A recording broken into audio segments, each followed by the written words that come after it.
floating in and out of a dream state can be satisfying or not. Anything that doesn't have the continuity that you really like is not to the advantage that the things that do have continuity. Don't you appreciate waking up and remembering that you're someplace where a roommate will be?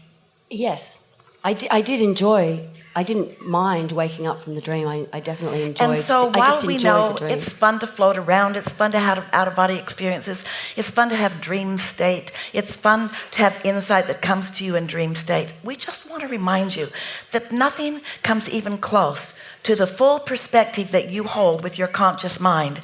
And nothing is better than having that full perspective in steady, chronic, constant concert with that broader perspective. Everything that you are looking at, whether you are asleep, whether you are awake, whether you are focused, whether you are not focused, whether you are deliberately creating, whether you are creating by default, every moment of your consciousness, it's not just you, it's your inner being too.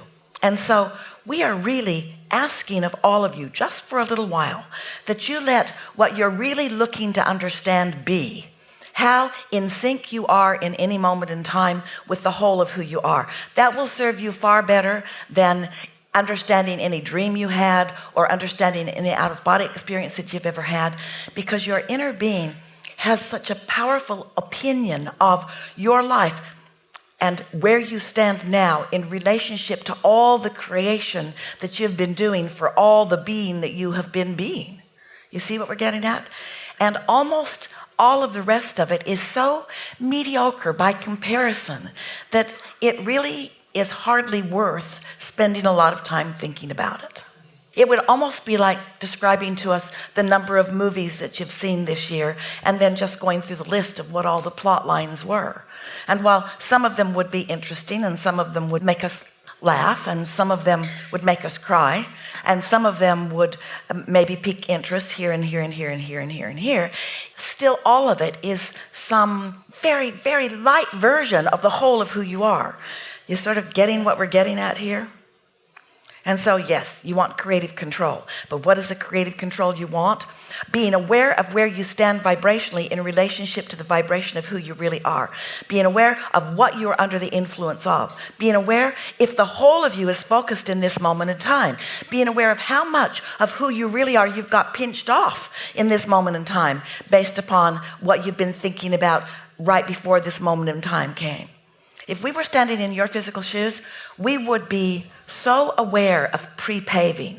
And by that we mean we would be preparing our physical human consciousness for the fullest connection with the broader part of us that we could, so that each rendezvous that we will be aware of as it is coming along would be in full awareness of the way our inner being is focused upon this or that or this or that.